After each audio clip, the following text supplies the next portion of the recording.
J.P. Miller don't want you looking into the church. I have a confirmed anonymous source that can tell us more. Let's talk about it. As you know, probate court is today for Pastor John Paul Miller in regards to Micah Miller's estate. Now, Sierra Francis is the administrator of the estate and is stepping up on behalf of the estate.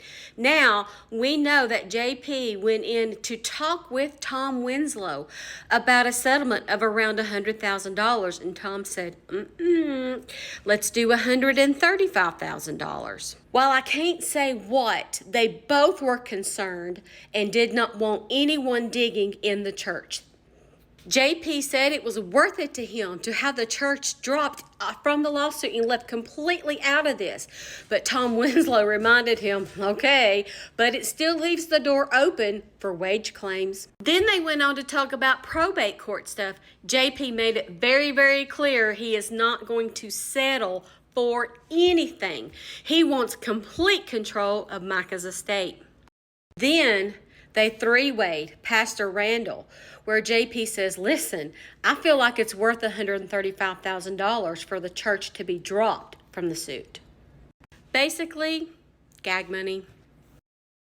This is just my opinion, but they're going to try very hard not to get anything uncovered when it comes to church matters.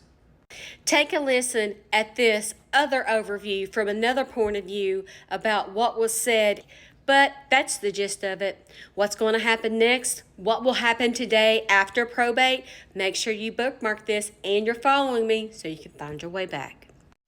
JP was talking with Tom Winslow about a settlement. He was basically offering $100,000 to drop the church out of the lawsuit, and they wanted $135,000. They were both discussing concerns about what else they could uncover, and both he and JP were agreeing that basically they didn't want anyone digging into the church. They were adamant about that. Then heard JP say at one point that it was worth it to him to have the church dropped from the lawsuit. Then Tom told him it still leaves the door open to be pursued for wages. JP said it felt like it was worth it to have the church removed. He kept repeating that. Then they talked about the probate stuff, and JP was very adamant he wasn't doing or agreeing to what was being offered. He wanted to be in charge of Micah's stuff and her estate. Then at the end JP says, well, let me three-way Pastor Randall in, but that's worth it to me, $135K to make the church suit go away. Basically gag money. And so they conference in Randall and they are all three talking. It's just an opinion, but it was very, very clear they do not want people looking into the church and not wanting things uncovered.